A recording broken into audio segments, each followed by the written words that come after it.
Hey, if you're stuck in your real estate business because you don't have a database and you need one, but you just don't know where to start, then keep watching. Today, we're going to talk about how having a database can totally unlock your real estate success. And we're also going to talk about some of the principles behind building and leveraging your database so that you can transform your real estate business too.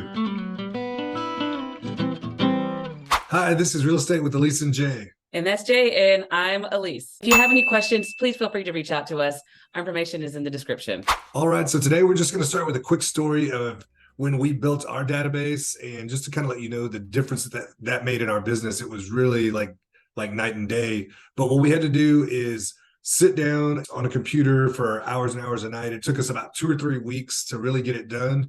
But one of us would get on the computer and kind of be typing, the other one's going through their phone, and we just went line by line of the alphabet, A, B, C, D. We'd take breaks, we'd swap roles. That way we didn't get too tired being hunched over the computer the whole time. But that's how we built our original database. We had all of our old business cards that we'd collected for the last few years. We did all that, got it together and put it on one spreadsheet. And that really changed our career, in my opinion. Yeah. And nowadays it's much easier. So you don't have to do the way we did it. And it will definitely help you. And the first thing we need to recognize in our real estate business is the more people we talk to about real estate, the more money we're going to make. Now that we did the work, we have an organized way to look at our business. Actually, you can put that spreadsheet in any CRM. Yeah, that's right. Like you could have it in KV Core as an example, and then say you switch to Boomtown, then you could put that spreadsheet into Boomtown, or you could take that and put that into Chime or whatever CRM that you want to use. Because once you have it, it's pretty easy to upload them into different systems. And we own our list. Just kind of be careful because some brokerages, they give you CRM, but they own them. So if you move, they're going to keep marketing to those people. And if you're doing a transactional based business, people won't really be that loyal to you. But if you're doing a relationship based business, they're really going to care about you and know you and like you and trust you. That's right. Yeah, they're not going to be worried about who your broker is or whose company's name's on the sign. They're going to want to do business with you. And now you can segment your database into groups and provide more personalized value to each person. Yeah, that's for sure. Because once you have it broken down, now you can really start to visualize your pipeline and maybe see the people that have already told you they want to do something in the next 6 months, the current people that you're working with, maybe some people on your list that they haven't done anything or they haven't responded or commented on anything. So they would be in a different list. So you can treat these groups differently. And that makes it a lot easier to manage and maintain. And no matter how you're going to generate leads, you're still going to have somewhere to put those and follow up with those people. Having that database will create reasons to have conversations with them. And some of those conversations will be about real estate. And remember, the more conversations we have about real estate, the more people we can help and the more money we can make in the process. Yep, that's exactly right, Alyse. And like we said before, this is the hardest work that you can and probably will ever do in your real estate business, is to build out this database. And like I said before, when Alyse and I did that hard work that it took to build the list and to go through it and then to catch up with people to make sure that we had the most up-to-date information for them. That was over 10 years ago when we built that original database,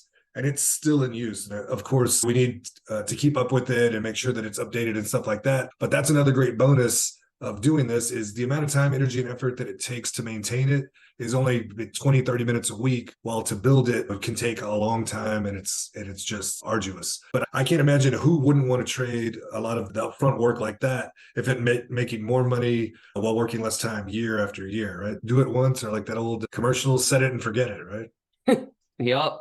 And here's what to do. First things first, we got to create a spreadsheet.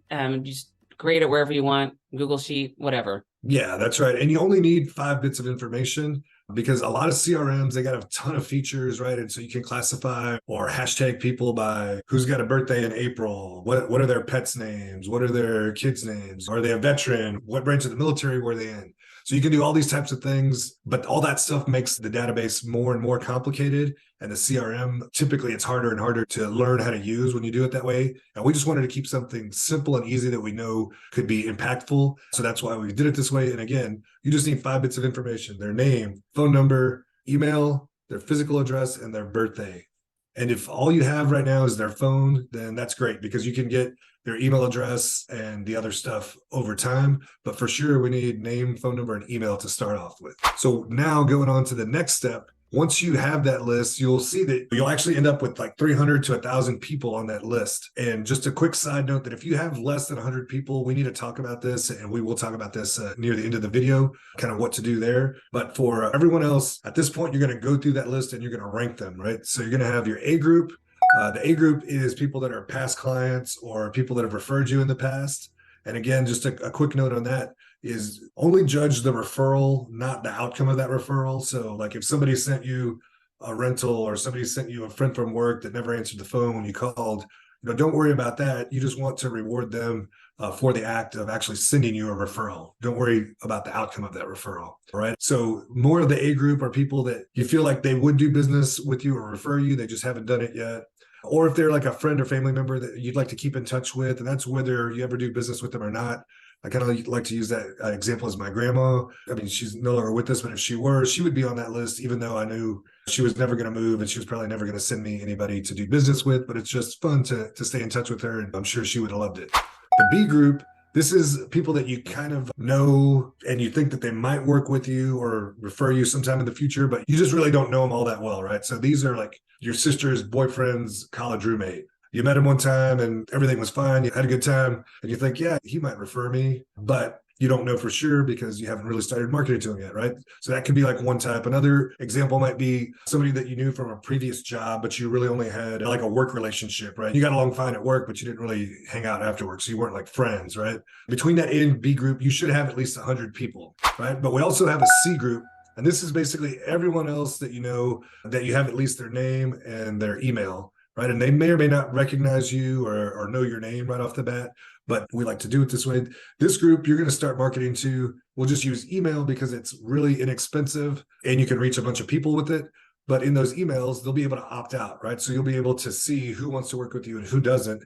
And a step further than that will be people that will actually reach out to you after receiving one of those emails. And when they do, then obviously you would move them up in the list accordingly so that ultimately we go from 300 plus down to about 100, 200, maybe 250. And that's a good enough list to build a great real estate business off of. So now, yay, congratulations. We have a database. And this should be the hardest part of your lead generation process for the rest of your career. And we will also be doing another video titled Top 10 Ways to Market to Your Database. So look out for that one. So here's what you need to do if you don't have at least 100 people in your database. And the biggest secret that I can think of to tell you is if you don't have at least 100 people in your database, just stop. I mean, just stop doing everything else. Your job now, your number one priority, your focus should now be on building and growing that database to at least 100 people. I know some brokers and team leaders and people that teach this stuff all the time, and they won't even let you start training. They won't hand out any leads. They won't do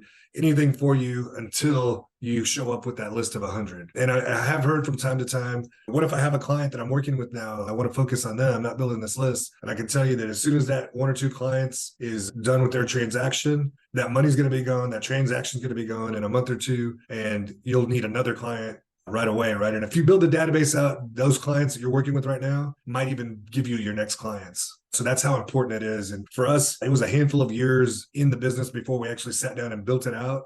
And it, like I said, it took 2 or 3 weeks. Right now, with the way things are, it won't have to take you that long. But man, if it takes 2 or 3 days, 2 or 3 months, 2 or 3 years, you got to do this. This is a huge, important step. So if you don't have that 100, you got to start now. And just think about it, right? You have to prime the pump before you get any water. You have to stack the wood and start a fire before you're going to get any heat off of it.